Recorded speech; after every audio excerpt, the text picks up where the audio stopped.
Suite au sondage que j'ai fait sur ma chaîne Alan Rich Marche du Chrétien, quel sujet voudriez-vous que je traite dans ma prochaine vidéo? Pour Louis II, Marie n'était pas vierge, ou bien je crois donc toute ma famille est sauvée. Vous avez voté à 23% pour Marie n'était pas vierge et 77%, 77% je crois donc toute ma famille est sauvée. Nous avons un vainqueur et vous allez maintenant regarder cette vidéo. Crois au Seigneur Jésus et tu seras sauvé, toi et ta famille. Ça paraît clair. Crois au Seigneur Jésus et tu seras sauvé, toi et ta famille. Est-ce que cela paraît compliqué? Cela paraît dire, si moi je crois au Seigneur Jésus, je serai sauvé et toute ma famille. Ma soeur, mes frères, mon père, ma mère, mes enfants, mes cousins, je ne sais jusqu'à où. Est-ce que c'est ça que cela veut dire? Bonjour Shalom, je suis serviteur de Dieu Alan Rich, bienvenue sur ma chaîne secondaire Alan Rich Marche du Chrétien. Ne manquez pas de visiter ma chaîne principale Preacher Alan Rich, où il y a les enseignements sur les prophéties des derniers jours, ainsi que tous les sujets brûlants. Sur cette chaîne, nous parlons de l'avancement dans la foi, de l'approfondissement de notre relation avec le Seigneur et la connaissance de la parole de Dieu. C'est ce que nous faisons dans cette vidéo. Dans cet enseignement, on peut démontrer quelque chose de très important. C'est que, j'allais dire, il y a une fâcheuse habitude. C'est pas ça, c'est un péché. C'est ultra grave de prendre un verset de la Bible hors contexte et d'en développer une doctrine générale. Parce qu'il y a aussi des passages dans la Bible, on a l'impression que dans un verset, Dieu dit quelque chose et dans l'autre, il dit le contraire. Donc, on peut se dire, ah bon, la Bible n'est pas si fiable que ça. Ou bien, bon, moi je vais choisir mon côté. Et quand il y a une bataille doctrinale entre deux chrétiens, chacun a sa liste de versets qui est différente et apparemment opposée pour défendre son point de vue. Or, la Bible est comme le Père, le Fils et le Saint-Esprit, est indivisible. Et s'il y a quelque chose qui paraît incompréhensible ou opposé, c'est que nous devons creuser pour comprendre ce que cela veut dire. Et ce verset est merveilleux pour ça. Parce que comme je l'ai dit au début, ça paraît simple. Je prends un gars dans la rue qui n'a jamais lu la Bible. Je lui dis, bon, lis un verset. Oui, quoi donc? Crois au Seigneur Jésus et tu seras sauvé, toi et ta famille. Qu'est-ce que ça veut dire? Qu'est-ce que tu comprends? Il ne va pas dire, oh là là, oui, on avait dit que Paul dit des fois des choses difficiles. C'est clair comme de l'eau de roche. Ah bon? Si je crois au Seigneur Jésus, je suis sauvé, moi et ma famille, c'est ça que j'ai compris. Oui, félicitations, au revoir monsieur. Mais on ne peut pas enlever une partie de la parole de Dieu. Concernant également, crois au Seigneur Jésus, ne manquez pas, il faut absolument que vous regardiez cette vidéo qui est en ligne par rapport à croire. Qu'est-ce que c'est la foi? Parce que si vous êtes dans certains milieux catholico-protestantaux, etc., évangélicaux, on vous a menti en vous faisant croire, penser ce que veut dire croire. Donc, allez voir cette vidéo dont je crois que j'ai pris le titre et vous voyez sur l'écran « Sauvé par les œuvres de la foi ?» point d'interrogation. Ce qui paraît être contradictoire puisque sauvé par la foi, c'est sans les œuvres. Mais justement, allez voir, c'est très très très important. Et ça parle aussi de ce même sujet où il y a apparemment deux pensées différentes et opposées dans la Bible concernant une doctrine fondamentale. Le problème dans ce verset, crois au Seigneur Jésus et tu seras sauvé, toi et ta famille, c'est le mot sauver. Pourquoi? Parce que le mot sauver a été interprété, surtout par le protestantisme et les évangéliques, les pentecôtistes, les charismatiques, etc., voulant dire une seule chose. Or, ça veut dire plusieurs choses. Dans le milieu protestant, je résume à protestant, même si vous êtes ceci ou cela comme dénomination, vous êtes protestant, veut dire avoir été sauvé de l'étang de feu, de l'enfer, et aller au paradis pour toute sa vie. C'est ça, le salut. Alors, est-ce que c'est faux? Non, mais c'est une partie. Mais les protestants vont résumer à cela. Par exemple, il y a une définition, je traduis directement de l'anglais, excusez-moi. Être sauvé, C'est spirituellement parlant, cela veut dire que vos péchés ne sont plus comptés contre vous envers une sentence de mort éternelle. À la place, vous êtes pardonné par la grâce de Dieu et on vous donne le cadeau gratuit de la vie éternelle. Être sauvé ne vous empêche pas d'avoir des problèmes sur cette terre, mais il vous évite le jugement éternel. Donc, ça c'est la définition en gros protestante du salut. De nouveau, est-ce faux? Non, c'est vrai. Mais ça va plus loin le mot sauver, le mot salut. Tu seras sauvé, en grec, excusez-moi la prononciation, c'est sozo. C'est le mot qu'il y a dans le verset que je viens de lire. Le verbe, sozo, veut dire donc sauver, être accompli, restauré, guéri, délivré, préservé. Ça vient du mot grec soteria, donc dérivé de sozo et soter, qui veut dire donc le sauveur. Donc ça va au-delà.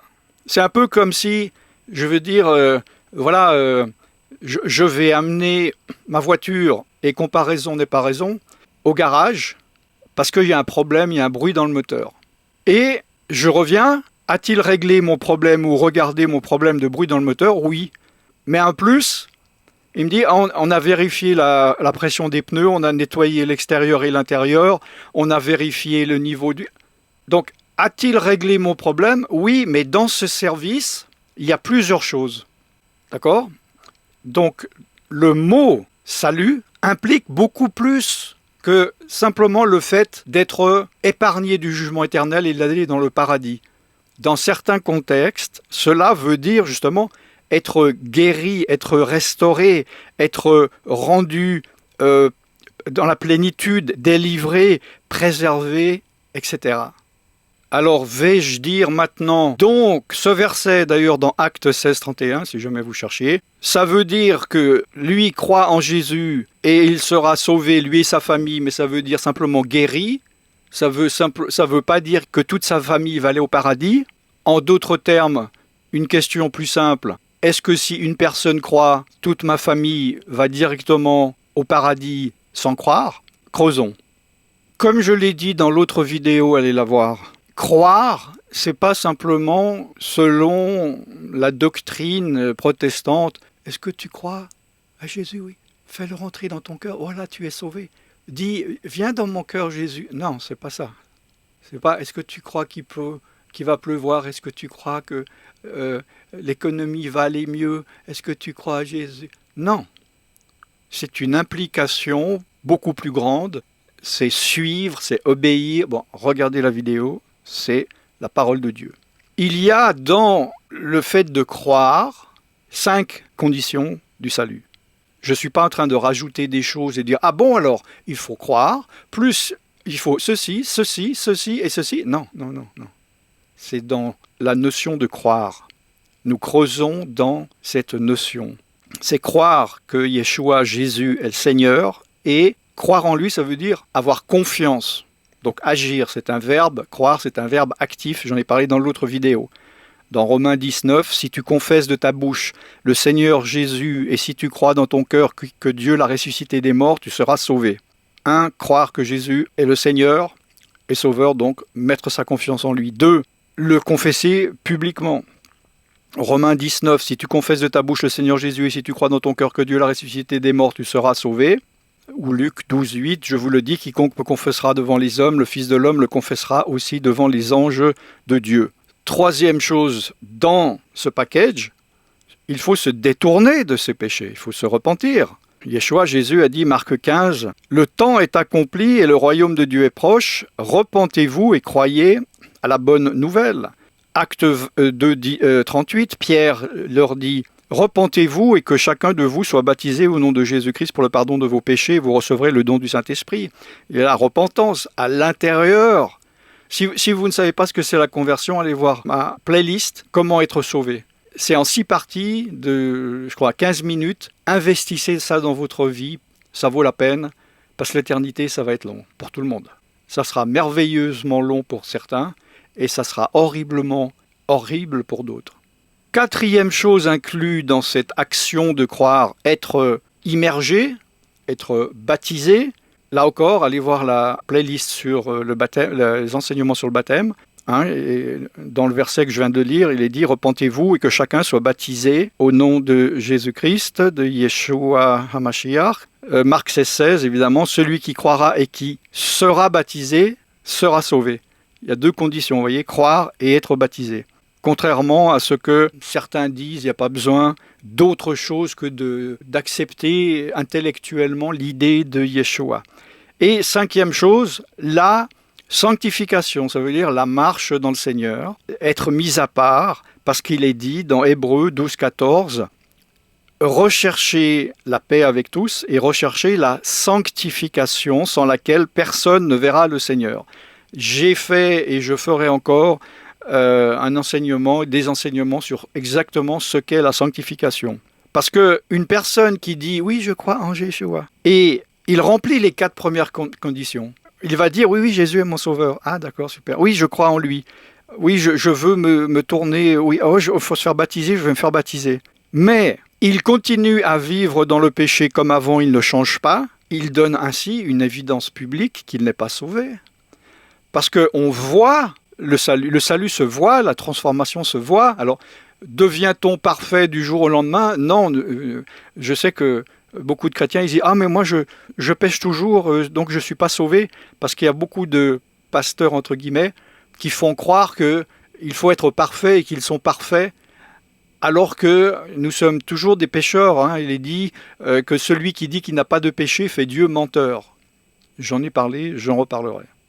Il faut comprendre là que Paul savait, sentait spirituellement que lui et sa famille étaient ouverts à l'évangile. Oh là là, où c'est que c'est très alambiqué, où c'est que vous allez chercher ça dans la Bible. Il savait que lui et sa famille, donc les gens de sa maison, ça pouvait être sa femme, ses parents, peut-être ses grands-parents, ses enfants, ses frères et sœurs, etc. à l'époque, ils étaient ouverts et ils allaient accepter l'évangile. Comment je sais ça ? Dans Actes 16, 32, ils lui annoncèrent la parole du Seigneur ainsi qu'à tous ceux qui étaient dans sa maison. Ça veut dire que sa maison n'a pas dit « C'est qui ce gars ? Laisse-nous tranquille, je ne veux pas qu'il rentre dans ma maison, je ne veux pas écouter cela. » D'accord ? Premièrement. Mais ce verset ne veut pas dire que si lui croyait, toute sa famille allait au paradis. Mais comme je l'ai dit, il savait, il sentait spirituellement, Paul, qu'ils allaient accepter le Seigneur. Comment je le sais ? Acte 16, 33, il les prit avec lui à cette heure même de la nuit, il lava leurs plaies et aussitôt, il fut baptisé. Ah, super. Lui et tous les siens. Donc toute la famille s'est convertie. Pensez-vous que Paul a simplement fait du pressing, il a fait du chantage doctrinal, la peur en disant « Bon voilà, vous savez que vous allez en enfer, mais bon, si maintenant je vous baptise, si je vous trempe dans l'eau, vous serez sauvés. » Et la famille a dit oui. Non, ils étaient ouverts et se sont véritablement convertis. Donc, Paul aurait-il pu dire ou disait-il à tout le monde dans la rue « Bonjour monsieur, vous savez, si vous êtes sauvé, toute votre famille sera sauvée. » Non. Le salut est individuel. C'est clair ? Je ne peux pas être sauvé pour un autre. Je ne peux pas me faire baptiser d'eau pour un autre. Je ne peux pas faire des sacrifices ou des œuvres pour les autres. De toute manière, on n'est pas sauvé par les œuvres. Le salut est individuel. Et la doctrine qui dit que si tu es sauvé, t'inquiète pas, toute ta famille est sauvée, c'est démoniaque. D'accord ? Moi, je viens d'une famille pas du tout chrétienne, une famille dans l'occultisme, dans la sorcellerie, dans la magie, dans donc le combat contre Dieu. Je me suis converti. Pourquoi Dieu m'a choisi, je comprendrai un jour, gloire à Dieu. À ma connaissance, je ne sais pas. J'ai prêché l'évangile à chacun. Tous ceux qui sont morts depuis, de ma famille, personne n'a accepté le Seigneur. Ils ont tous dit « Ah, c'est bien, je suis content pour toi, mais ce n'est pas mon affaire. Moi, ça ne me concerne pas, j'en veux pas. » Se sont-ils convertis, ou y en a-t-il qui se sont convertis sur le lit de mort ? Peut-être, mais parce que j'ai cru. Toute ma famille, mon père, ma mère, mes frères, mes sœurs, mes cousins sont sauvés ? Non. C'est pas ça que cela veut dire. Et j'espère que vous avez compris ce que j'ai dit. Si c'est pas clair, regardez à nouveau la vidéo. Une fois, deux fois, trois fois. Regardez-la encore dans une semaine ou dans un mois. Cela va devenir clair pour vous. Le salut est individuel et j'en profite pour vous dire, si vous n'êtes pas sauvé, si vous n'êtes pas sûr d'être sauvé, si vous avez le moindre doute, allez voir cette playlist, ça va vous coûter l'éternité. Ne passez pas votre éternité dans le lac de feu parce que vous vous dites « Ouais, je ne vais pas perdre 1 heure de mon temps, j'ai d'autres choses à faire de plus intéressant que d'être sûr d'être sauvé. » D'autre part, le principe de la foi pour être sauvé, c'est exactement le même que si vous êtes sauvé, vous êtes chrétien, mais que vous vous êtes endormi ou éloigné de Dieu pour retourner ou pour revenir à Dieu, pour vous reconsacrer. Donc c'est valable pour tout le monde. Si vous êtes sérieux dans le Seigneur, si vraiment vous voulez marcher avec Dieu, je vous le dis, c'est solennel ce que je vous dis.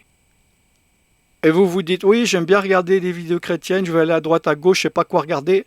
Regardez ça. C'est en 6 parties de 6 thèmes de la conversion. Il dure 15 ou 20 minutes chaque thème, mais regardez-les en plusieurs jours si vous voulez. Mais ne passez pas à côté de grâce que je ne vois pas au jour du jugement quelqu'un qui me dit « Hey, j'ai entendu votre vidéo, vous m'avez conseillé d'y aller, j'ai dit « Ouais, j'ai le temps ou bien j'ai pas besoin, et maintenant, où vais-je aller ?» De grâce, ne jouons pas avec notre salut éternel. Je suis serviteur de Dieu Alan Rich et je vous bénis dans le nom tout-puissant de Yeshua Jésus. Shalom.